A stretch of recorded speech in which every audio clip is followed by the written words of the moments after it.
Bismillahirrahmanirrahim. Assalamualaikum warahmatullahi wabarakatuh. Waalaikumsalam warahmatullahi wabarakatuh. Waalaikumsalam. Selamat siang semuanya. Siang, Pak. Siang, Pak. Jumpa lagi kita di sesi mata kuliah aplikasi pelayanan di fasilitas kesehatan terkait rekam medis untuk sesi yang ke-9. Hari ini tanggal 15 Mei 2023. Ini terpantau baru ada 25 akun termasuk akun saya ditambah akun yang gabungan. Untuk yang gabungan ada yang 3 orang, ada yang 4 orang ya. Oke, saya sambil petakan dulu. Untuk yang kemarin UTS susulan si apa namanya? Yang tadi pagi udah Alen, masuk. Pak. Alen udah Ya. masuk. Oh ya. Pak. Tadi udah ya Alen ya? Udah, Pak. Oke, sip. Ada kendala enggak tadi? Enggak ada. Udah ada sih, Pak. Oh ya, soalnya tadi udah saya buka sih khusus untuk susulan dirimu. Bentar, saya cek. Permisi, Pak. Selamat siang. Untuk Kristina Epin tugasnya yang kemarin dia nggak bisa kirim, Pak. Soalnya HP dia rusak. Apakah masih bisa dikirim, Pak? Boleh? Kebetulan dibuka tadi karena Alen susulan. Kalau mau dikirim boleh. Oh, baik, Hari ini Pak. ya. Makasih ya, Pak. Oke. Soalnya mau saya tutup.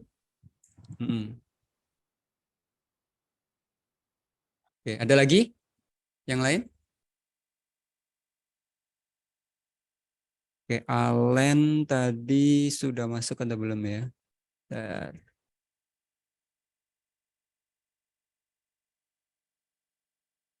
Kok nggak ada, Len? Oh, ada. Alen sudah masuk untuk prakteknya. Terus untuk pilihan gandanya, sebentar.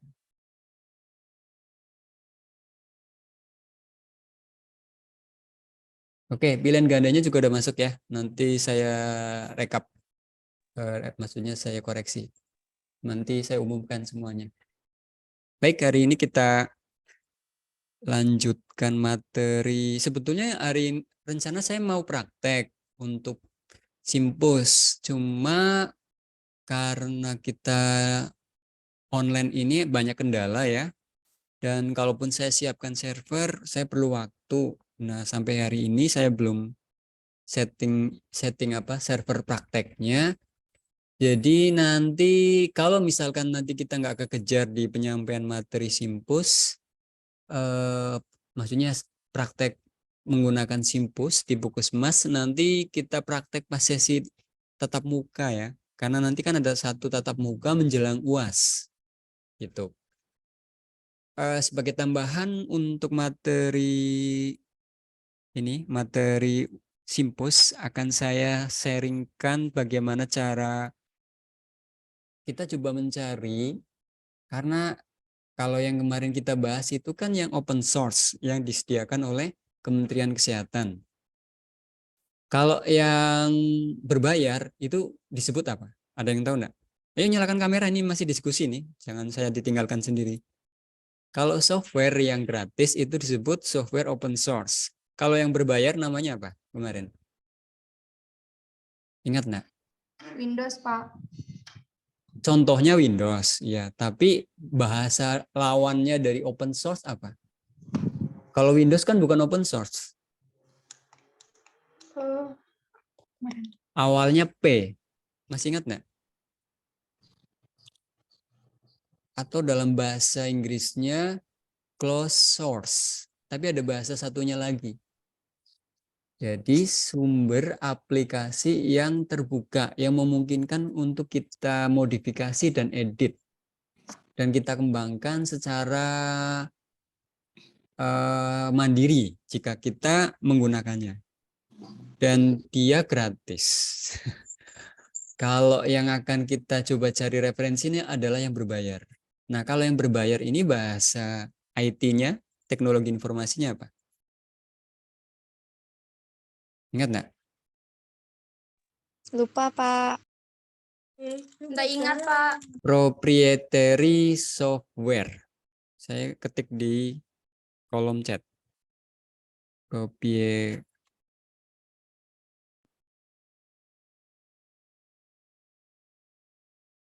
Software. Nama lain dari closed source. Kalau yang kita pelajari dari kemarin adalah yang open source atau sumber terbuka.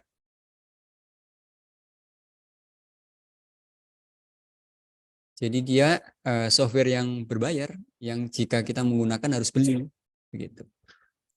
Coba dicek di kolom chat Zoom, boleh ditulis, biar nanti teman-teman bisa ada gambaran. Kalau suatu saat kerja di suatu fasilitas kesehatan, terus softwarenya ditanya, itu yang open source atau closed source? Jadi kalau open source kan gratis, kalau yang proprietary ini yang berbayar. Itu ya. Definisinya ada yang dari bahasa Inggris. Saya sharekan di kolom chat juga.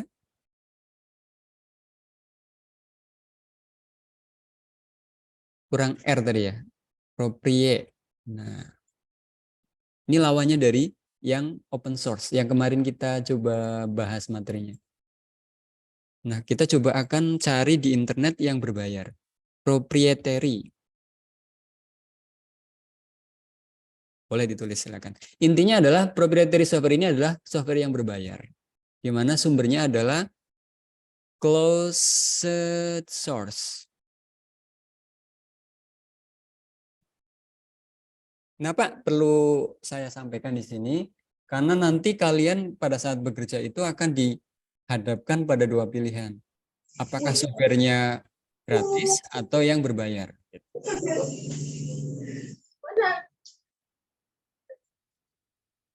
Kita coba cari di internet.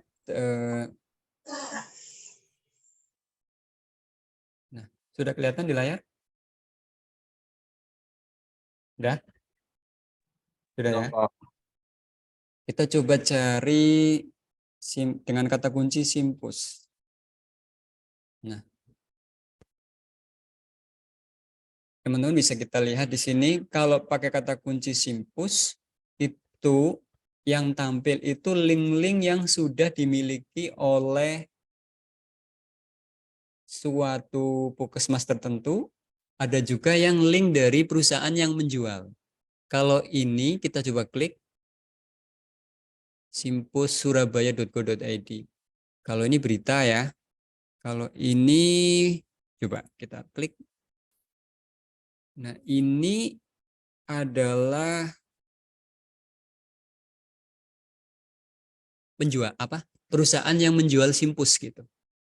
Nah, seumpama kita membuka terus kita lihat produknya, bisa kita lihat di menu produk biasanya. Misalkan kita klik produk kami, fitur apa aja yang ada di dalamnya. Menu-menu apa aja yang di dalamnya. Jadi kalau teman-teman suatu saat diminta untuk apa ya, menganalisis kebutuhan di puskesmas tempat kalian kerja, terus kalian ditawarin proposal, kalian sudah ada gambaran. Fitur-fitur apa aja yang diperlukan. Kalau di puskesmas perlu antrian enggak? Perlu. Nah, berarti softwarenya harus ada yang terkait dengan mesin antrian. Gitu. Dalam mesin antrian itu di dalamnya ada apa aja sih? Kita bisa lihat nih, ini fitur yang ditawarkan oleh salah satu, saya nggak usah nyebut merek ya, tapi kalian bisa baca sendiri. Dalam konteks ini adalah kita akan mempelajari menu-menu yang ditawarkan begitu. Di sini ada menu antrian pasien mandiri, ya.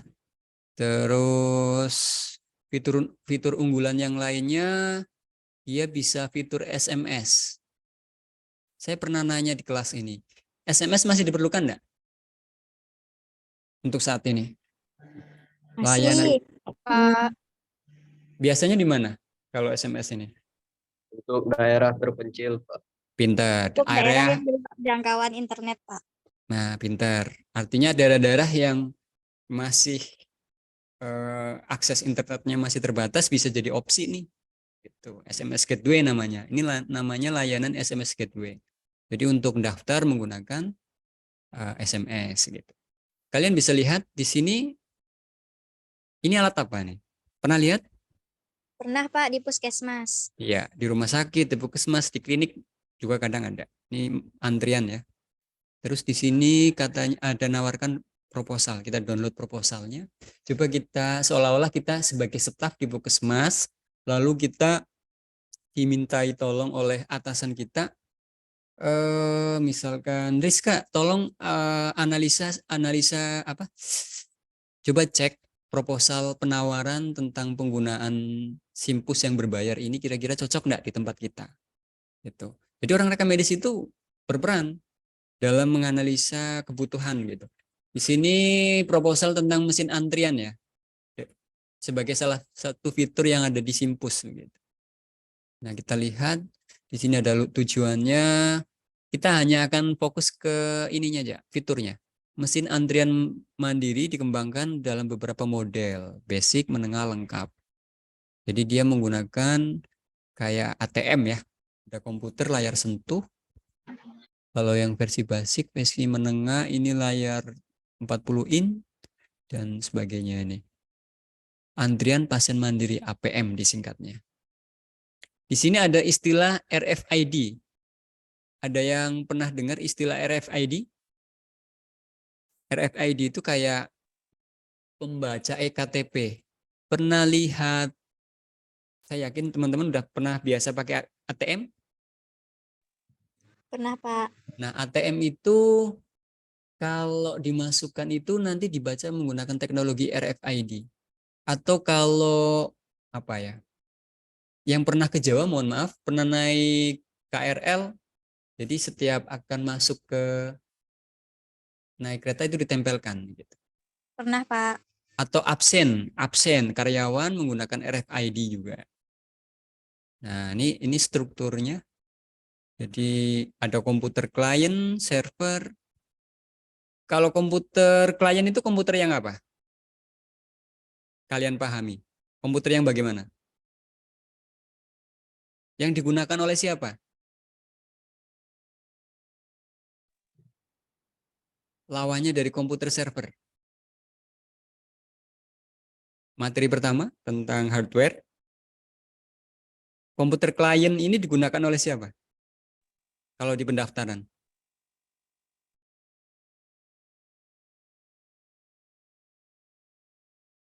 Ada yang tahu? Ya oleh kalian, oleh petugas loket gitu. Nah, server ini oleh orang IT ya, karena nanti untuk memonitoring sistemnya berjalan dengan baik tidak, database-nya tersimpan dengan benar tidak. Terus ini akan dihubungkan menggunakan jaringan yang saling terhubung dengan switch alat ya, alat jaringan. Salah satu bagian dari alat jaringan gitu. Nah, ini tampilannya seperti ini. Oke, sekilas saja. Terus kita coba cari lain untuk penawaran Simpus. Di sini kita beragam aja ya, jangan satu produk. Kalau ini dimiliki oleh siapa? Kita coba klik. Nah, ini dimiliki oleh salah satu vaskes ya. Jadi ada loginnya. Kira-kira ini kalau aplikasi berbasis web kayak gini, terus kita coba akses, terus passwordnya gampang ditebak,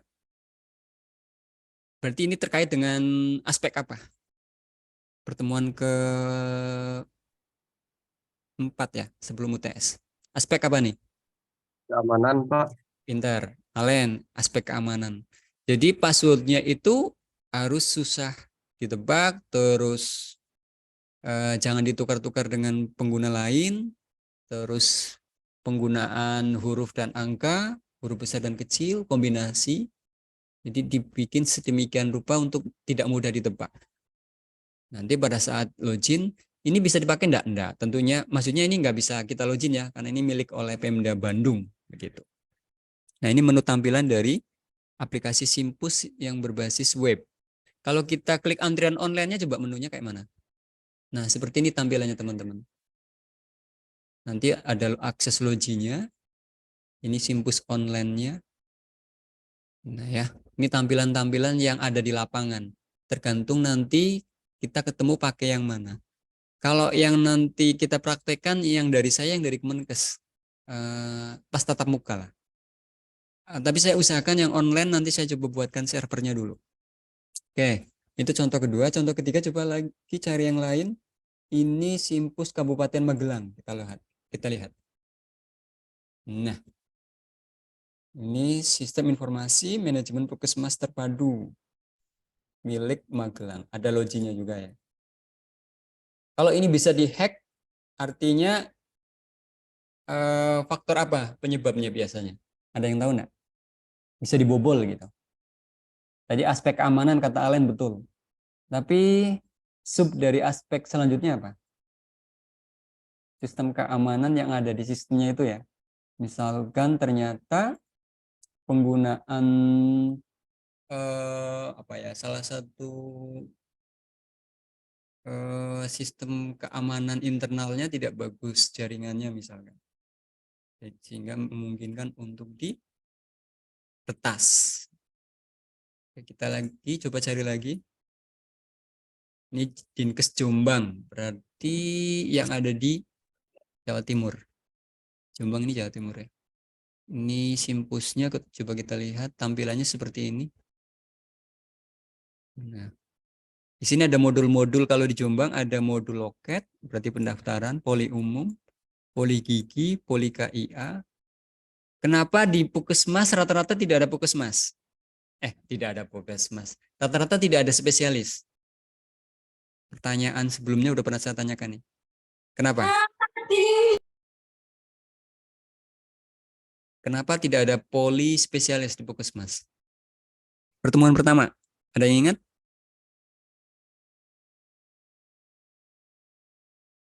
Kenapa spesialis biasanya ada di mana?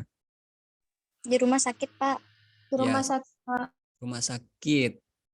Karena rumah sakit itu adalah fasilitas kesehatan tingkat lanjut. Nah, sedangkan puskesmas adalah tingkat 1. tingkat 1 atau nama lainnya FKTP, fasilitas kesehatan tingkat pertama. Paskes 1. Ya, Paskes 1. Makanya dia umumnya yang dasar-dasar atau yang bukan spesialis gitu.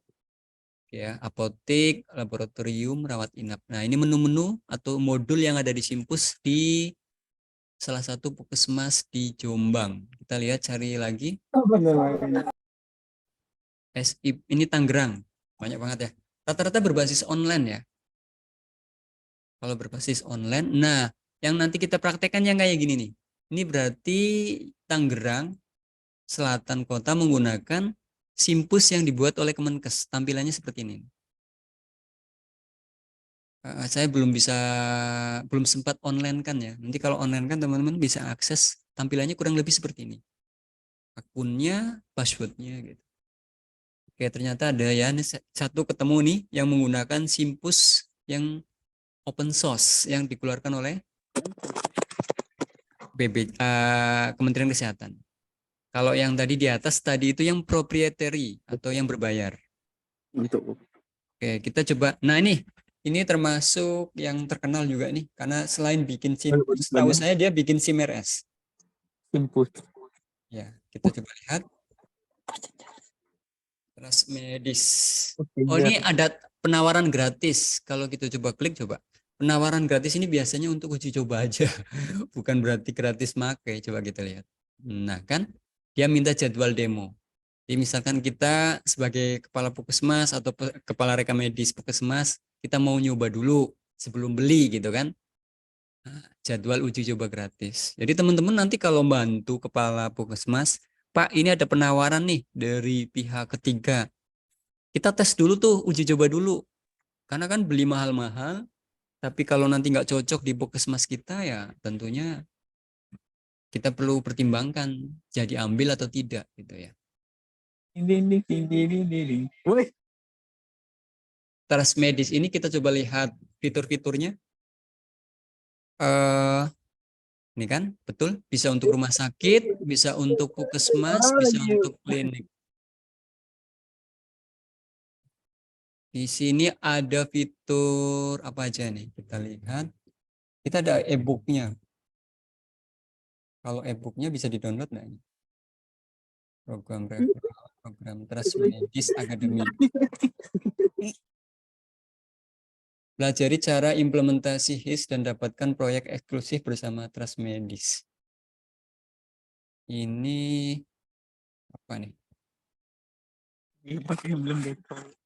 Oh, ini penawaran-penawaran ya. Jadi Iya. konsepnya apakah? Ini suara siapa ya yang bocor?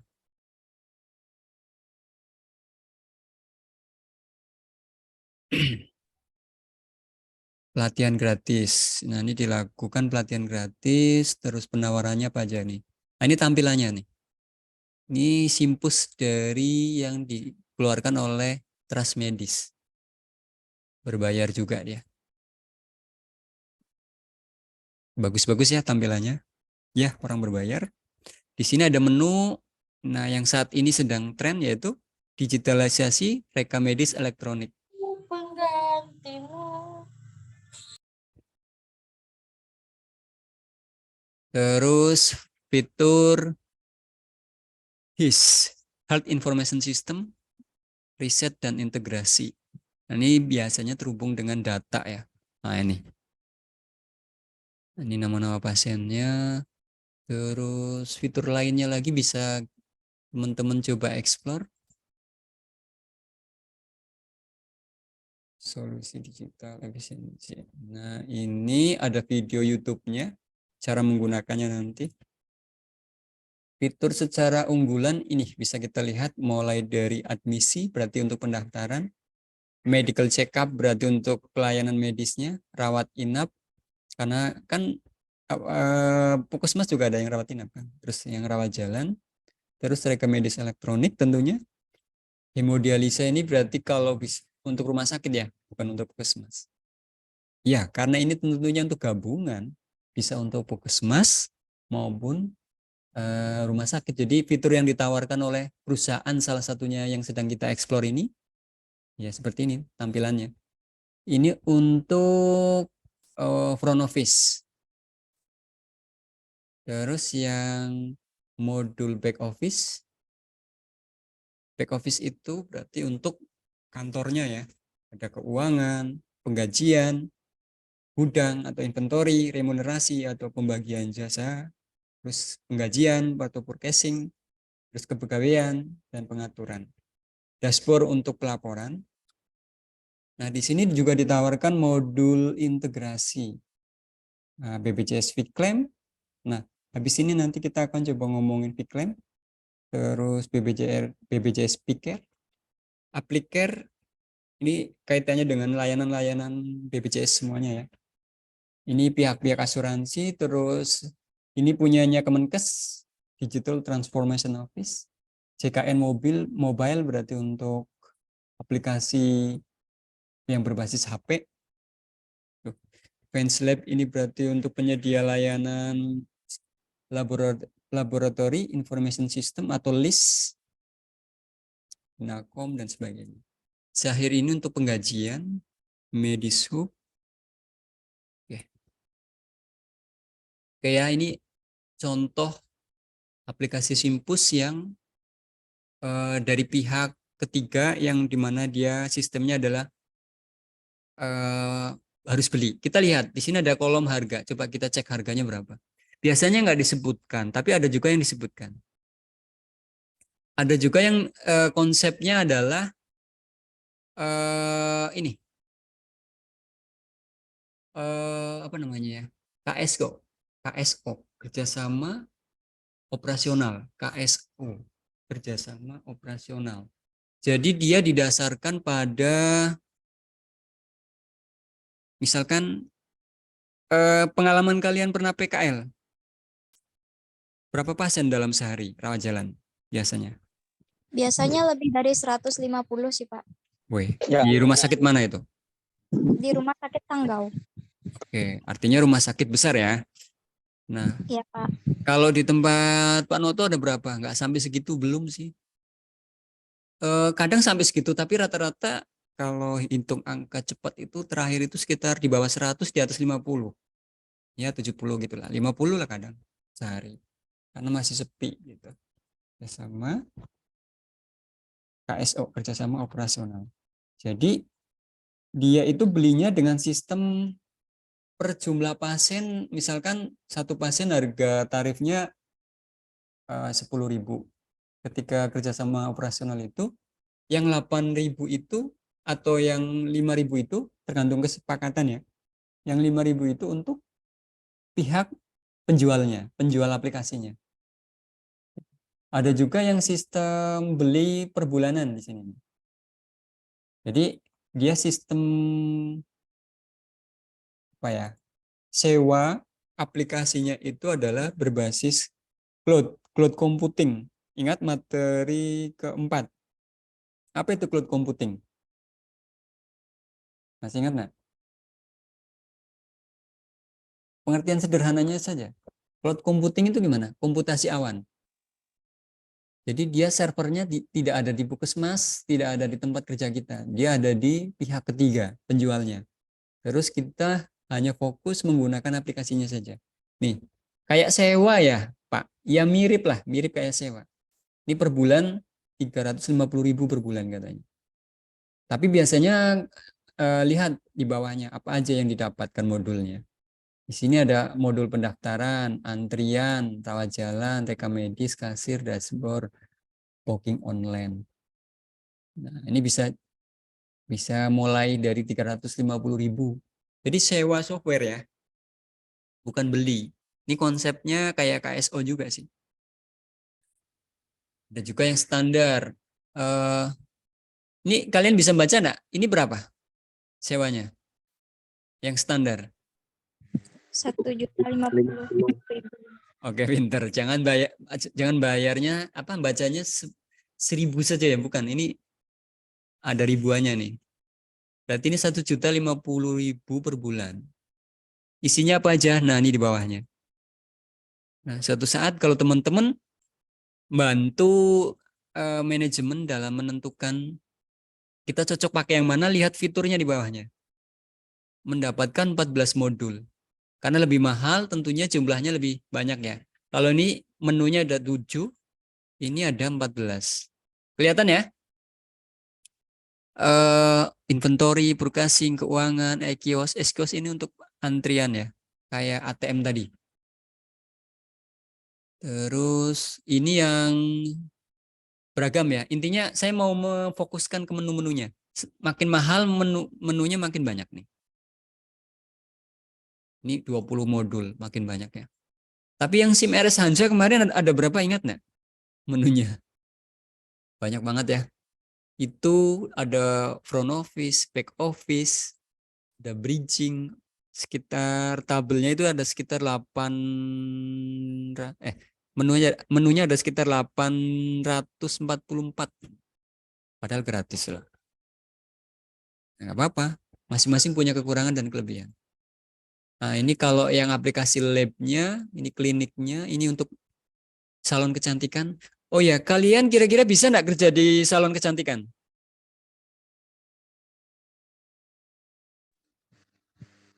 Bisa nggak? Bisa kayaknya, Pak. Tapi sebagai apanya? Sebagai bagian data dan administrasinya, Pak. Oke, ada yang lain selain Rizka? Sebagai apanya? Sebagai pengelola data dan administrasi. Ya, pinter. Sebagai apanya lagi? Administrasi nanti bisa kaitannya dengan klaim juga bisa. Bisa. Jadi kita bisa kerja juga. Yang lebih tepatnya sih Health Information Management. Jadi kita mengelola data. Data yang ada di layanan tersebut. Jadi bisa teman-teman kerja di salon kecantikan. Salon kecantikan. Apa ya? Kayaknya agak ini ya namanya salon gitu. Aplikasi klinik dan salon kecantikan. Ada sih memang sekarang kan klinik-klinik kecantikan. Nah, lebih tepat enaknya kayaknya lebih nyebutnya klinik kecantikan deh. Kalau salon kesannya ya nggak apa-apa sih. Ini pilihan lainnya suite. Kalau suite ini untuk rumah sakit. Oke, itu contoh software proprietary atau sumber yang tertutup. Yang mana kita nggak bisa mengcustom kecuali hanya bisa memakai saja.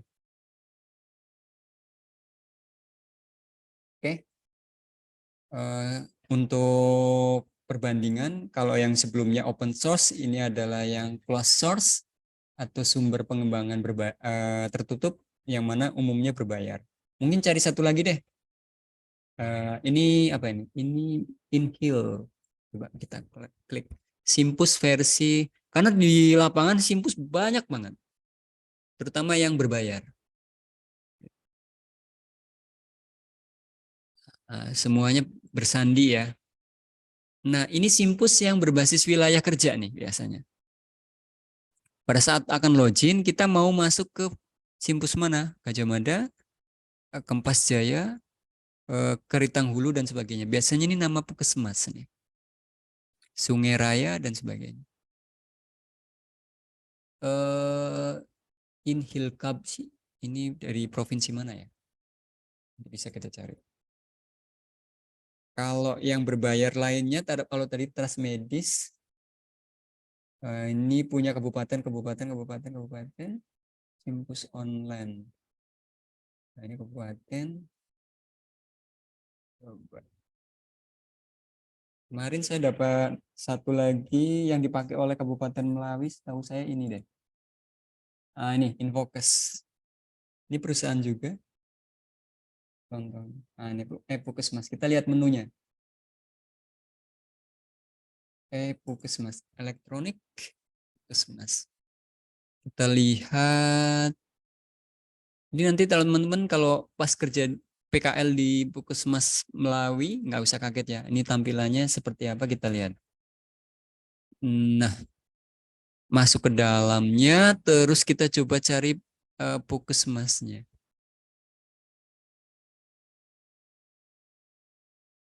Ini beli juga.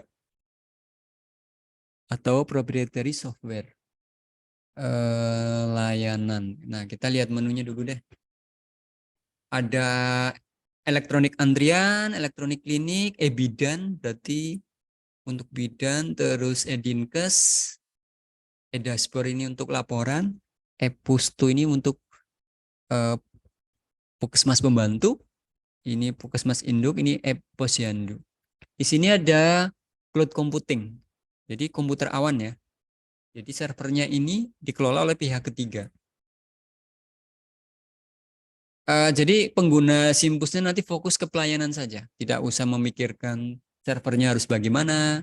Terus kita lebih enak sih, yang namanya berbayar kan. Kalau gratis ya harus sedikit usaha setting, konfigurasi, dan sebagainya. Cuman kekurangan dari cloud computing ini kira-kira apa teman-teman?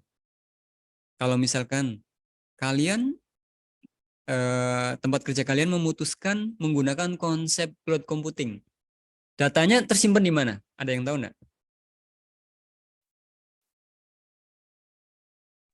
Servernya kan nggak ada di puskesmas nih, tapi di suatu tempat. Kira-kira datanya bagaimana? Keamanan datanya? Ada yang bisa komen? Kedaulatan datanya ini gimana nih?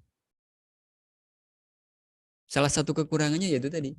Karena kita menitipkan server di tempat lain, berarti kita hanya mempercayakan kepada pihak mitra kita. Ya, tentunya perusahaan-perusahaan besar akan, namanya bisnis kan pasti menjaga kepercayaan ya, untuk menjaganya. Cuma kalau misalkan ada kebocoran, itu tanggung jawab siapa? Tanggung jawab dari pemerintah pusat. Di bagian pusatnya. Rugi dong, kita udah bayar, kalau ada hilang masa semuanya di kita. Kalau ternyata hilangnya di servernya sana gimana? Siapa yang tanggung jawab?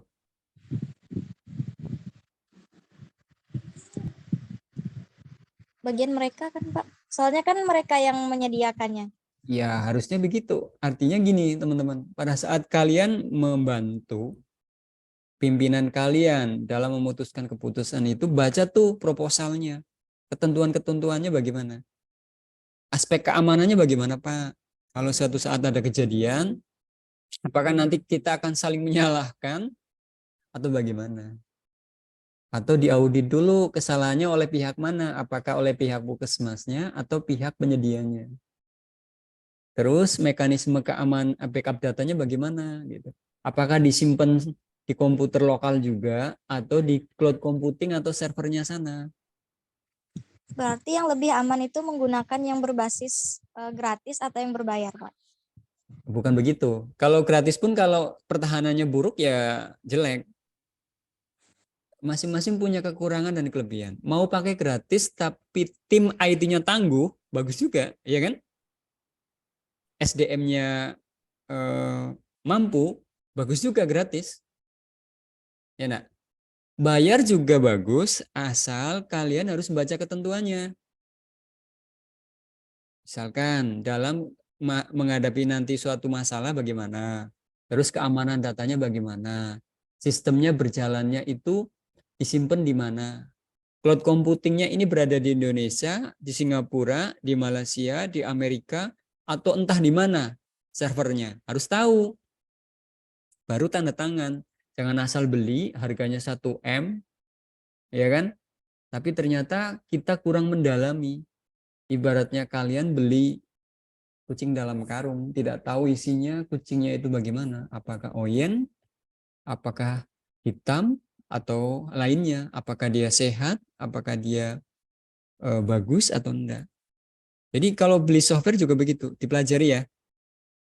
Fitur-fiturnya cocok enggak dengan tempat kerja kita. Jadi mau pilih yang gratis juga bagus, pilih yang berbayar juga bagus, tapi kedua-duanya ada kekurangan dan kelebihannya. Kalau gratis nanti kita fokus ke perangkatnya, sama pelatihan SDM misalkan. Anggarannya bisa untuk pelatihan SDM dan beli perangkat, nambah komputer misalkan gitu. Kalau yang beli kan sudahlah mahal, sudahlah kita harus beli perangkatnya juga. Tapi enaknya kita bisa pelayanan segera tanpa harus memikirkan kalau misalkan ada masalah. Simpus kira-kira bisa ada masalah enggak? SIM-RS kan kemarin ada tuh banyak. Bisa jaringannya, bisa komputernya, bisa SDM-nya. Kalau masalah di sistem informasi manajemen Puskesmas kira-kira apa? Yuk kita coba cari di jurnalnya. Kita pakai Google Scholar. Nanti kalian penelitian pakai Google Scholar nih.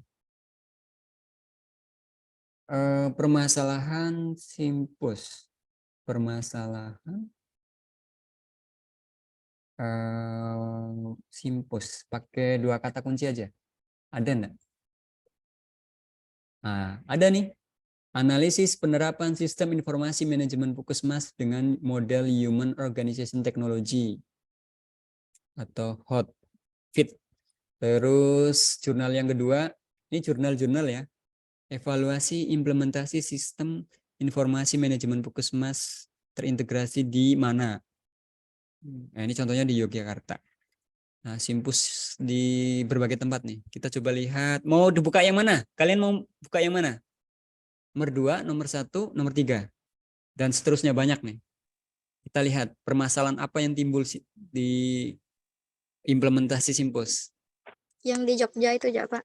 Oke, kita lihat. Nah, kita bagaimana cara sekaligus belajar untuk buka jurnal ya. Nah, kita baca abstraknya di sini nih. Abstrak itu kayak ringkasannya. Oke, bahasa Inggris, Pak. Ada nggak yang pakai bahasa Indonesia? Kita bisa klik kanan, translate to Indonesia. Coba ya. Oh, dia berada di sini. Atau download aja, oke. Kita download aja PDF-nya. Kita buka isinya. Nah, ini isinya. Di sini disebutkan Kulon Progo daerah di mana telah melaksanakan bridging. Apa itu bridging?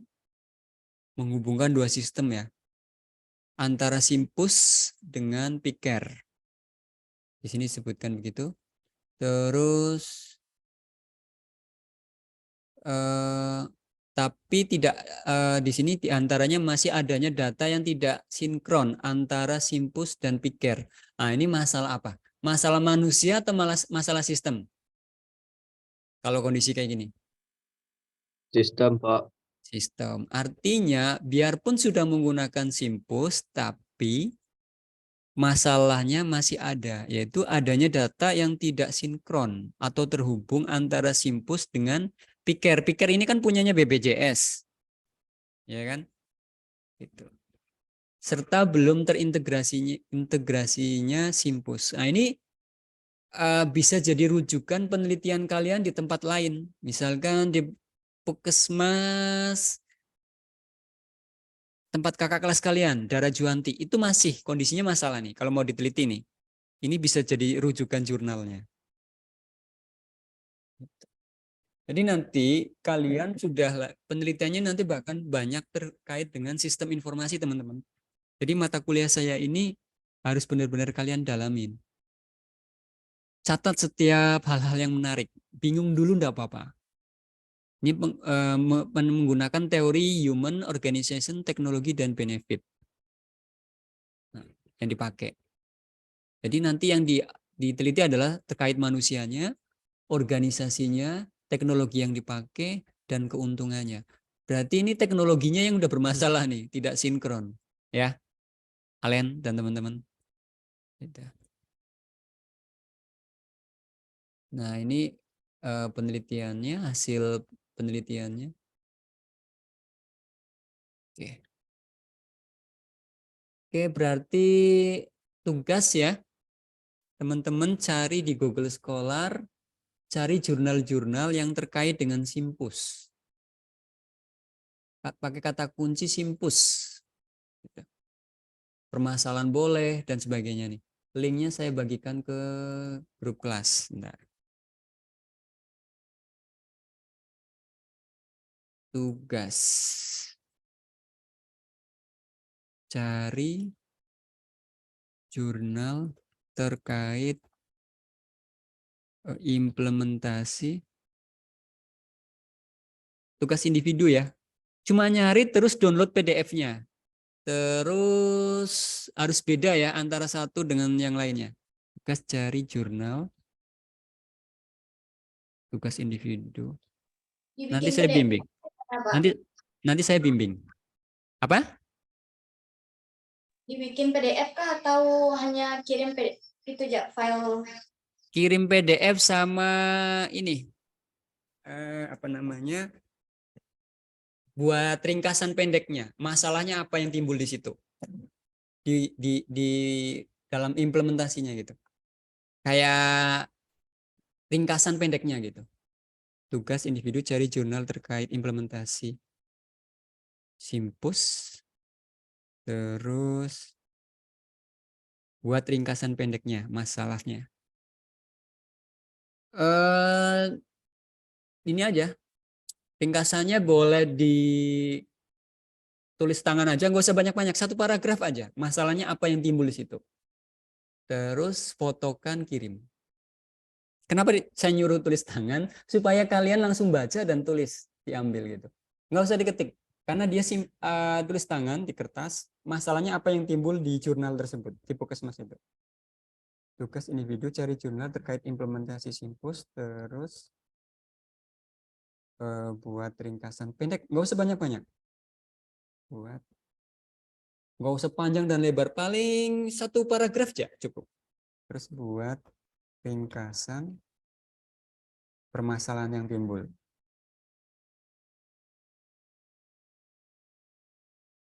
Di jurnal tersebut, dari jurnal tersebut.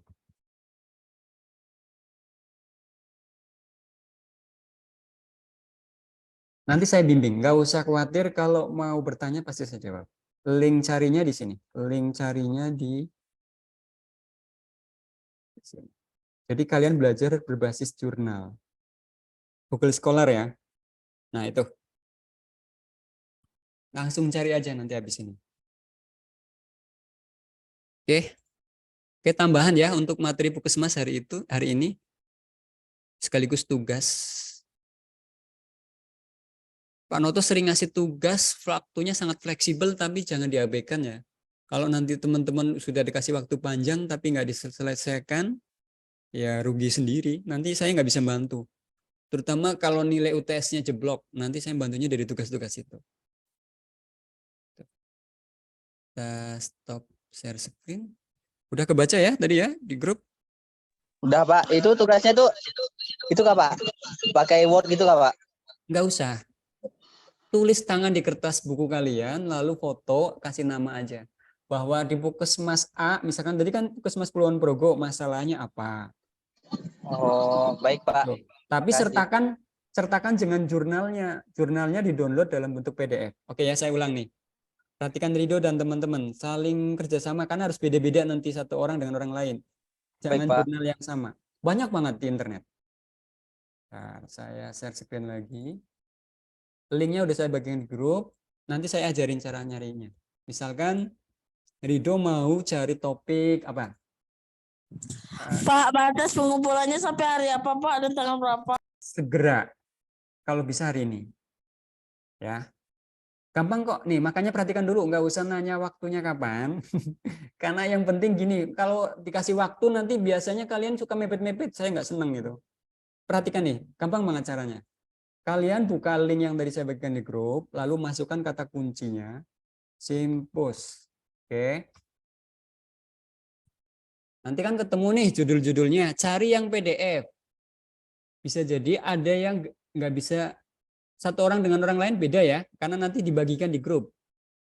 Misalkan pilih yang pertama nih.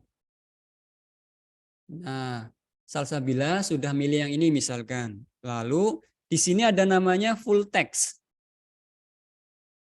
Langsung download aja, klik download. Kan nanti ke download nih. Kebuka ada 6 halaman atau download sini juga boleh. Download filenya. Lalu kan kebuka nih, kelihatan nggak? Kelihatan Pak Nah, di bawah. setelah kelihatan nanti PDF-nya bagikan di grup. Kalau satu orang satu nanti bisa, saking banyaknya di internet. Nah, kalian cari cara masalahnya bagaimana, Pak? Teman-teman. Kalian bisa baca di abstraknya nih. Ada yang bahasa Inggris, ada yang bahasa Indonesia. Pilih yang bahasa Indonesia aja, nggak usah kalau kalian kesulitan bahasa Inggris. Kira-kira masalahnya di mana? Cari. Contohnya kalau yang ini masalahnya di mana nih? Penginputan data. Nah, pinter Alen. Berarti sudah bisa memahami ya. Inputan data apa? Copy aja, jangan di copy ya. Maksudnya ditulis ulang di kertas. Biar kalian sambil nulis itu paham gitu.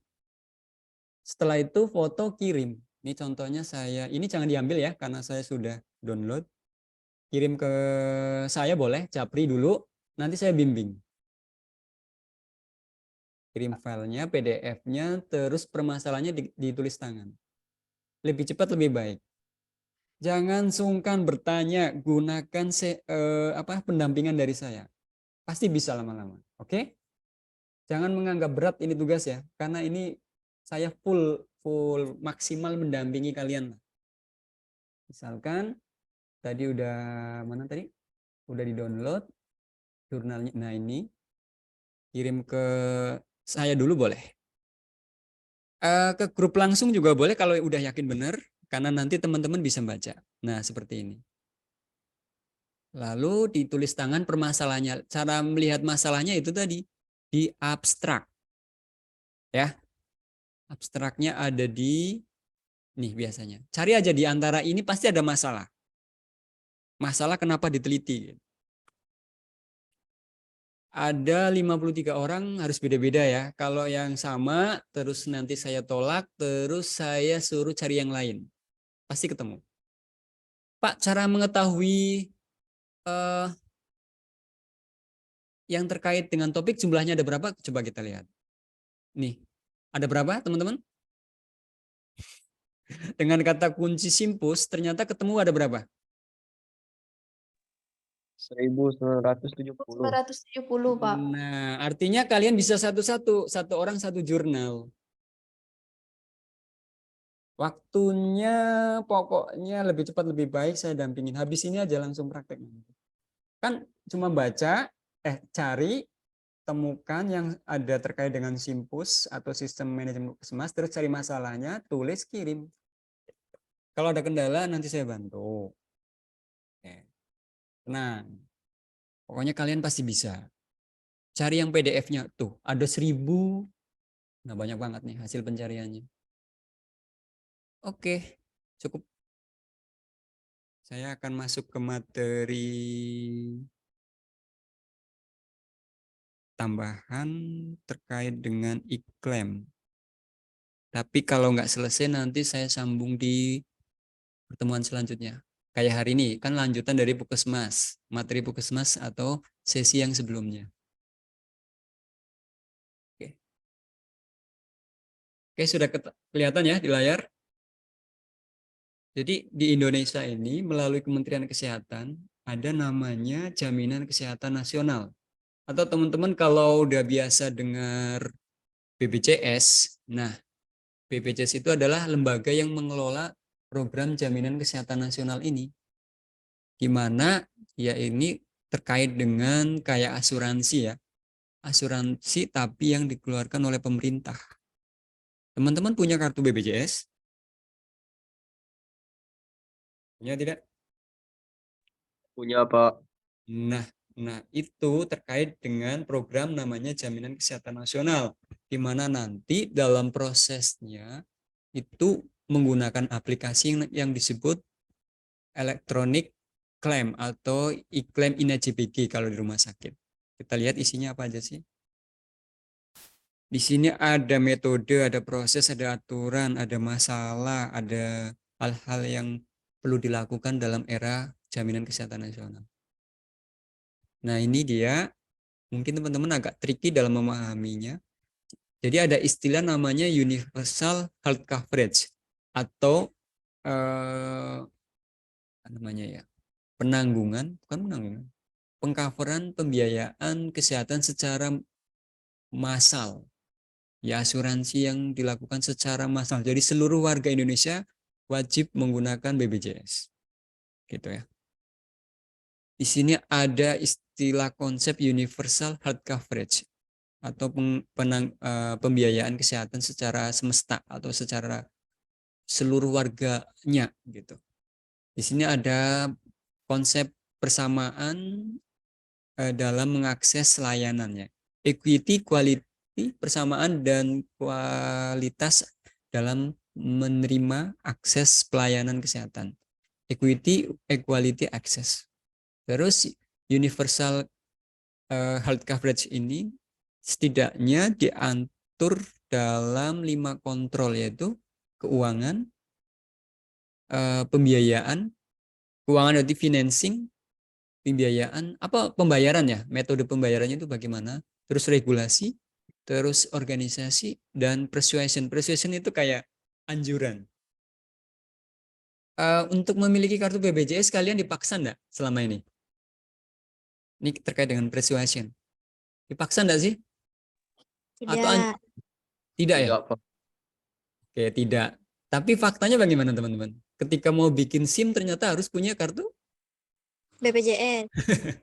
Itu jadi kayak apa ya? Anjuran tapi sedikit menekan, ya nggak sih? Daripada nggak bisa bikin SIM misalkan, nggak bisa bikin administrasi lainnya, akhirnya BPJS-nya dibuat. Persuasinya sekarang sedikit menekan gitu, karena memang harapannya semua warga Indonesia semua warga Indonesia memiliki kartu BPJS atau Universal Health Coverage. Cakupannya seluruh warganya. Gitu. Jadi sedikit persuasion kan kayak mengajak gitu ya. Nah ini dipaksa dalam tanda petik tersistem gitu. Terus di sini ada aspek prioritization atau yang diutamakan siapa sih gitu. Nanti di situ ada warga yang tidak mampu atau yang ekonominya pas-pasan, itu akan jadi prioritas untuk memiliki kartu BPJS. Terutama yang gratis, contohnya kalau programnya Presiden kita Pak Jokowi, Kartu Indonesia Sehat, itu biasanya untuk yang kelas 3. Yang ekonomi atau kondisi ekonominya dianggap secara ini belum mampu. Gitu. Kalau yang bisa bayar sendiri, contohnya mungkin yang sudah bekerja, ya nanti potong gaji. Kalau yang PNS termasuk potong gaji loh teman-teman. Saya punya kartu BPJS itu potong gaji. Ya. Terus di sini ada terkait dengan tax based funding, ini terkait pajak ya. Karena sumbernya nanti itu adalah dari pajak. Ya, walaupun di Indonesia ini dinamika masalahnya banyak ya, pajak yang dikorupsi dan sebagainya. Terus ada kolaborasi juga dengan health insurance. Health insurance ini apa sih teman-teman? Health kesehatan, insurance Asuransi jiwa, Pak. ya lebih tepatnya asuransi gitu. Asuransi kesehatan. Apa bedanya asuransi kesehatan dan asuransi jiwa? Sama atau beda? Beda sih, Pak. Kayaknya jiwa tuh lebih ke psikisnya, Pak. Enggak, nanti gini. Bedanya nanti pada nilai benefit. Nah, ini tadi benefit, keuntungannya. Kalau jiwa itu biasanya untuk yang sampai kematian ya. Kalau yang kesehatan itu nggak sampai penggantian sampai ke materi gitu, enggak. Misalkan nih, kalau yang kecelakaan lalu lintas itu terus pasiennya meninggal, itu nanti akan dapat asuransi jiwa. Berarti ditanggung biaya kematiannya, pengurusannya, untuk warisan keluarganya gitu. Itu nanti mekanisme dan regulasinya kompleks banget sih. Termasuk iuran Anda itu udah berapa tahun, nilai angsurannya yang berapa per bulan. Misalkan yang angsuran apa? Asuransi jiwanya adalah yang sebulan ditanggung 5 juta misalkan, tentunya nanti nilai klaim asuransi jiwanya lebih tinggi. Nah, kalau yang asuransi kesehatan itu hanya untuk berobat. Nah, bahasa gampangnya gitu deh. Kalau asuransi kesehatan itu digunakan keuntungannya untuk berobat. Tapi kalau asuransi jiwa atau kematian itu biasanya untuk sampai kematian gitu. Beda ya peruntukannya. Terus di sini ada istilah community based health information. Jadi sistem ini nanti dibantu, ya ini kita masuk ke aplikasi nanti. Based health information, semuanya berbasis health information. Out of pocket ini berarti pendanaan dari bayar sendiri. Teman-teman, kalau boleh tahu BPJS-nya itu ada nggak yang bayar sendiri? Iuran per bulan berapa? Ada yang 35, 25, 50. Kalau yang BPJS berbayar mandiri ya, out of pocket. Nah, semuanya ini tujuannya untuk apa sih? Atau goalnya yaitu kesehatan, keuangan, perlindungan, dan kepuasan. Health, financial, protection, satisfaction. Kalian puas nggak selama berobat di wilayah Kalbar ini? Jujur aja. Puas nggak dengan pelayanan yang ada? Jawabannya tentunya beragam. Ada yang puas, ya sedang Pak. Nggak puas Pak, pelayanannya kurang maksimal. Kalau kalian gimana jawabannya? Jujur, nggak usah Sedang, nyebut Pak. sedang. Kenapa sedang? Karena terkadang pelayanannya itu tergantung orangnya, Pak. Kadang ada pelayanan yang ramah, ada yang kadang tuh mungkin saat sibuknya pasien tuh dia tuh jadi jutek atau gimana gitu, Pak. Enggak Ya, terlalu ramah gitulah pokoknya sama pasien. ya. Dan Anda nanti akan berada di rumah sakit, di puskesmas yang bekerja sebagai petugasnya. Kira-kira bagaimana dalam bertugas? Ada bayangan? Kan Ada. satisfaction nih, kepuasan pelanggan, kepuasan pasien penting teman-teman sebagai tujuan dari pelayanan universal health coverage. Gitu. Kalau kalian kerjanya kurang lincah atau dianggap kurang ramah, nanti pasiennya komplain loh. Iya kan?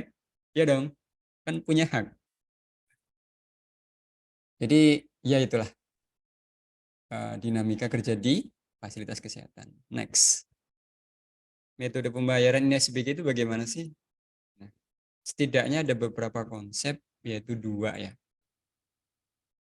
Dua ini penting teman-teman. Ya, ini sampai materi ini aja nanti.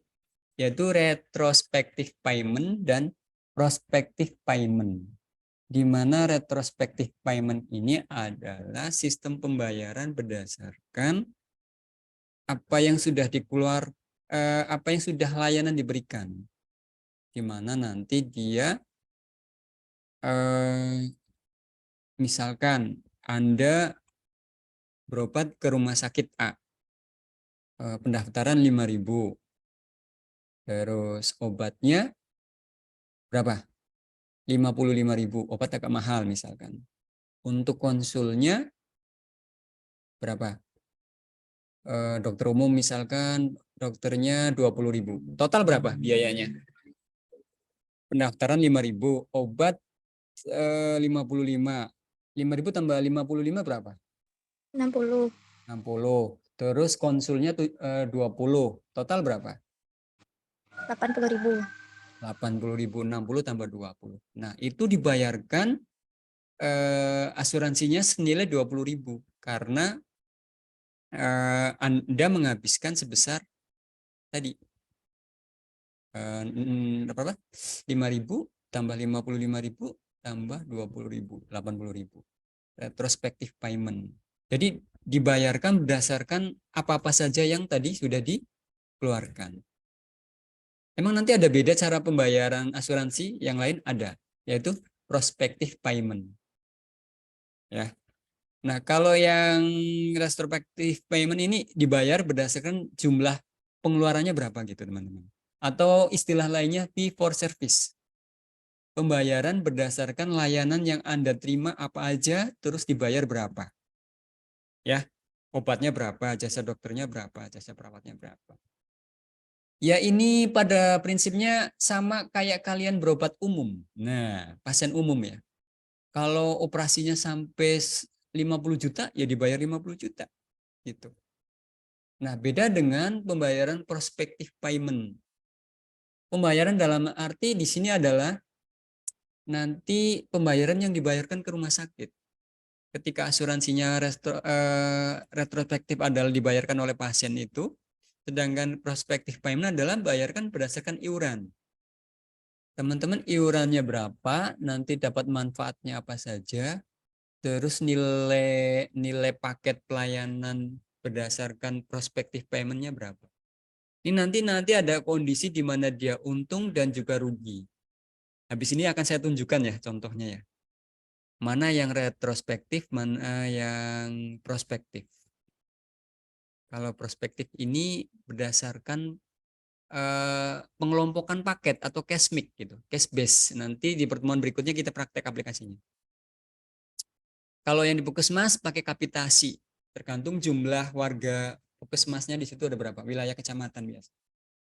Atau global budget, kalau ini biasanya di Indonesia belum pakai global budget. Jadi prospektif yang di Indonesia yang dipakai oleh BPJS adalah cash mix dan capitation payment. Di mana untuk cash mix atau cash based payment ini di rumah sakit, sedangkan yang capitation payment ini ada di puskesmas. Ini masuk metode pembayaran asuransi yang disebut prospective payment. Sedangkan yang retrospektif ini bahasa gampangnya adalah pasien umum. Kalau kalian menghabiskan layanan sebesar 2 juta, ya bayar 2 juta. Kalau di sini kan enggak. Kalian iuran per bulan 25.000, terus kalian menghabiskan pelayanan berobat misalkan 150, kalian gratis. Seolah-olah kayak gratis gitu.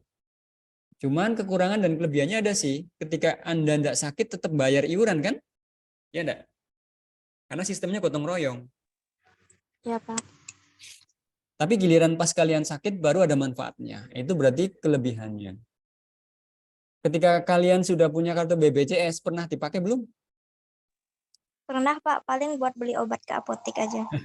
Ya artinya begitu. Tapi ketika kalian udah punya kartu BPJS tapi nggak pernah sakit, tapi kok tetap harus bayar, Pak? Ya tadi, karena sistemnya adalah prospective payment, teman-teman. Prospective payment ini kayak semacam sedia payung sebelum hujan. Ya, konsepnya lah, analoginya begitu. Jadi nyediapin biaya untuk persiapan kalau nanti sakit. Kalau nggak sakit tetap bayar karena itu tadi prospective payment. Jadi diantisipasi di masa depan gitu. Kalau retrospektif kan nunggu sakit dulu deh. Tahu-tahu habis Pak 20 juta. Ya bayar 20 juta. Kalau pakai BPJS kan enggak, teman-teman. Itu ya. Dah, ini aja udah berat. Nah, selanjutnya nanti di pertemuan berikutnya nih. Ah, ini kelebihan dan kekurangannya. Dibahas berikutnya aja. Saya mau tunjukkan konsep dari sebentar. Oke.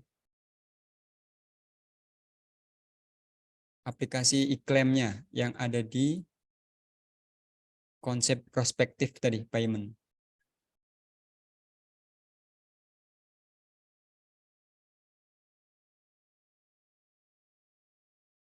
Misalkan ini. Terus saya mau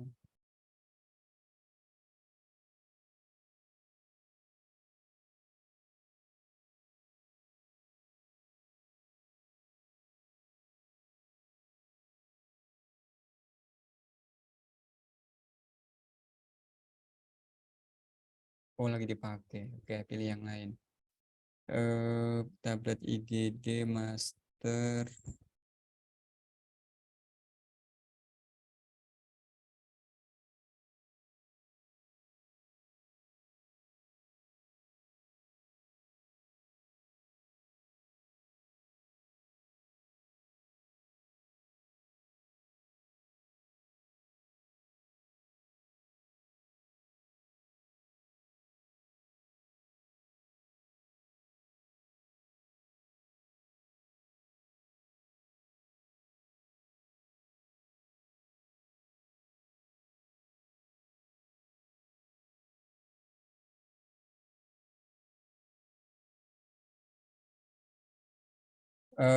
Sudah kelihatan belum layarnya? Belum ya? Bentar, ada telepon.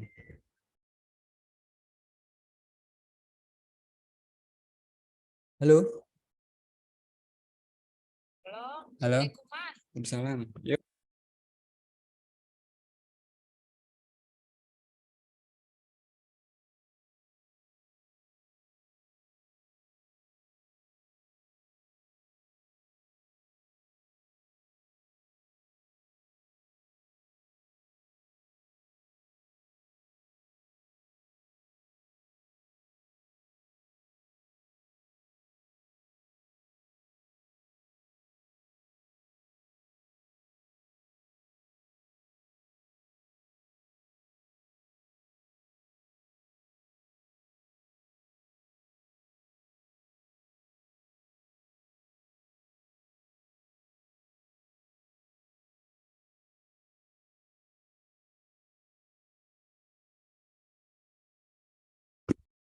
Oke. Tadi udah kelihatan belum layarnya? Sudah tadi Pak di laman pencari. Oke, misalkan nama saya ya. Tes aja ini buat ngetes aja sih latihan. Misalkan Noto Susanto ini kita lihat. Ini real cost-nya selama perawatan habis berapa? Kelihatan enggak? Kelihatan, Pak. Ya, jadi habis 498.250, teman-teman. Di sini ada pelayanan bedah, pelayanan non bedah maaf, terus tenaga ahli berarti dokternya, radiologi, laboratorium sebesar segini. Terus coba kita klaim menggunakan aplikasi, kita ajukan ke BPJS. Berapa dibayarnya? Rawat jalannya ini? Berapa ini? 332.900. Nah, artinya rumah sakit merawat saya, ini rekam medis saya nggak apa-apa ya. Klaimnya menghabisin 500.000 kurang, tapi dibayar BPJS cuma segini. Ini berarti kondisi bagaimana klaimnya? Untung atau rugi? Untung atau rugi? Padahal kalau retrospektifnya ini atau real cost-nya atau umumnya kalau bayar umum dia habis 498.000. Tapi ketika pakai sistem retrospektif dia lebih murah. Jadi di konsep retrospektif ini kayak subsidi silang, teman-teman. Nanti ada konsep yang klaimnya mahal, ada juga yang rugi. Nah, nanti makanya di sini ada seni pengkodingan, terus tindakannya harus tepat. Jadi ada kendali biaya, kendali mutu, kendali pembiayaannya, pengentriannya gitu ya. Gitu. Konsep retrospektif itu memang plus minusnya ada sih teman-teman. Kadang rumah sakit rugi karena kalau dia bayar umum, pasiennya harus bayarnya sebanyak rawat jalan 498.000 atau anggaplah bulatkan 500.000. Dibayarkan oleh BPJS cuma 332.900. Ini faktornya banyak. karena memang dia subsidi silang, terus dia harus menggunakan mekanisme retrospektif. Kalian iuran, makanya nggak bayar kan kalau berobat pakai BPJS, maksudnya nggak bayar di rumah sakit kan, tapi kalian bayarnya ke sistemnya BPJS, iurannya gitu. Nah, di sini nanti ada ilmu codingnya, kalau nanti ketemu di semester 4 dengan saya, ada coding tindakan, gitu. Itu ya contohnya ya, konsep retrospektif adalah dibayar berdasarkan kasus. Ini kasusnya, terus dibayar segini. Padahal biaya retrospektifnya habisnya sampai 500. Ini contoh, boleh dibilang kekurangannya sih. Tapi nanti ada kelebihannya juga, yaitu apa ya? Supaya pasien itu kalau yang benar-benar apa namanya? Lagi sakit terus perlu biaya besar, bayangkan kalau ini anggaplah 500 juta. Ya kan? Terus kalian hanya iuran per bulan, kalau BPJS nggak sampai sih 500 juta. Kebesaran deh, misalkan berapa ya? 5 juta lah, anggaplah 5 juta. Terus teman-teman cukup iuran per bulan, asal lancar gitu, 50.000. Ditanggung. Ya, secara umum ditanggung gitu. Asal memenuhi syarat. Ya, itu sedikit spill untuk aplikasi yang pertemuan selanjutnya kita praktekkan. Pak Noto banyak praktek karena memang orang lapangan yang biasa bertemu dengan aplikasi. Terus tadi yang jurnal ada yang mau ditanyakan sebelum kita tutup? Oh tadi Rizka ada yang ngirim ya? Iya Pak, saya udah ngirim. Oke, kamu ketemu masalahnya enggak? Udah langsung sebutkan aja di sekarang, tulis tangan, kirim, nanti biar contoh teman yang lain. Masalahnya apa? Sebentar Pak. Itu di faktor-faktornya itu, di hasil tuh.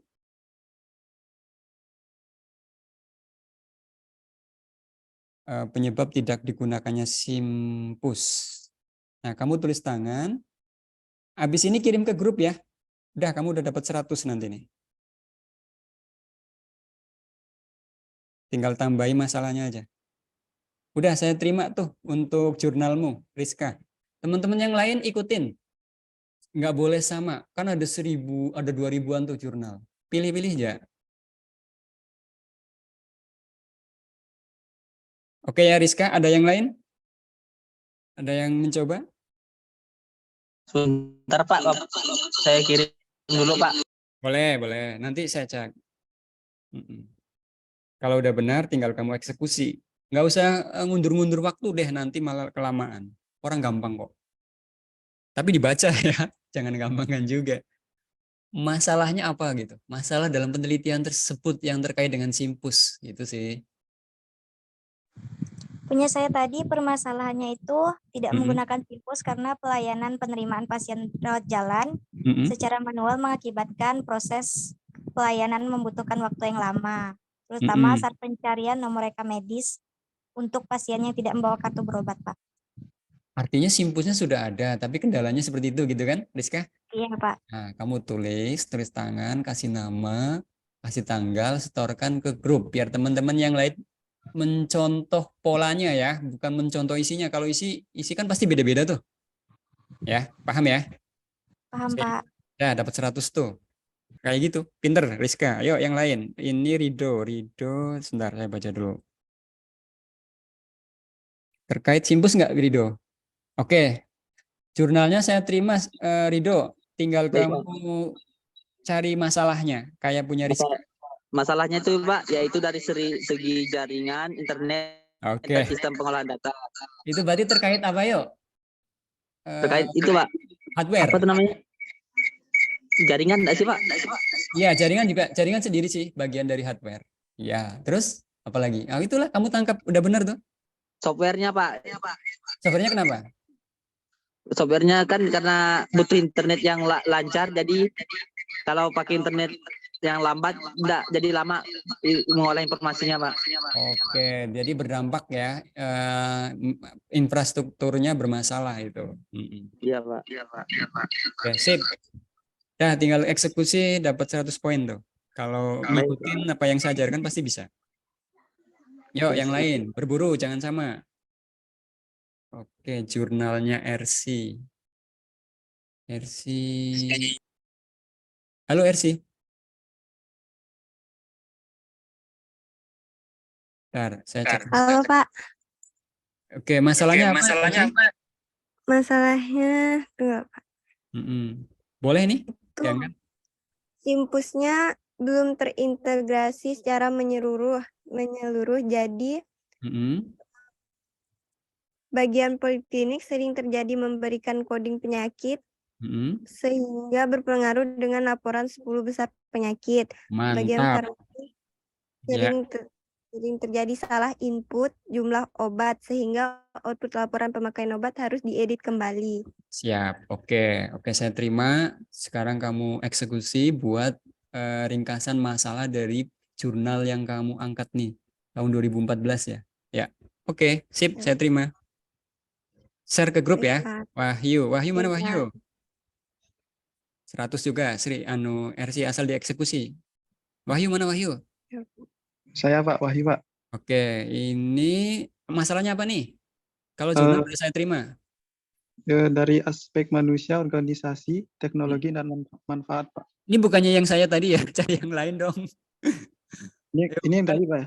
Iya, ini yang punya saya ini. Oh, oke Pak. Oke, ganti. Intinya ini mirip kayak gini, tapi cari yang lain ya. Sip? Siap Pak. Oke, nanti saya cek. Oke, yang lain dicoba. Kalau udah, bagikan grup. Oke. Sip ya, untuk sesi hari ini teman-teman saya dampingin tentang tugas jurnalnya, nggak usah khawatir. Semua bisa dapat poin asal mencoba. Poinnya di situ deh. Oke ya. Terima kasih Baik, Pak. atas perhatiannya hari ini. Kita akhiri. Hari ini terpantau ada 32 sama saya, berarti 31 yang masuk sampai detik ini.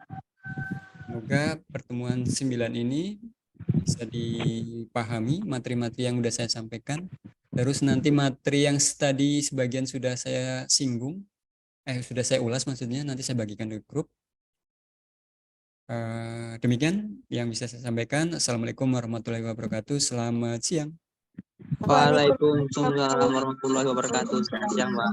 Terima kasih, Pak. Let's go.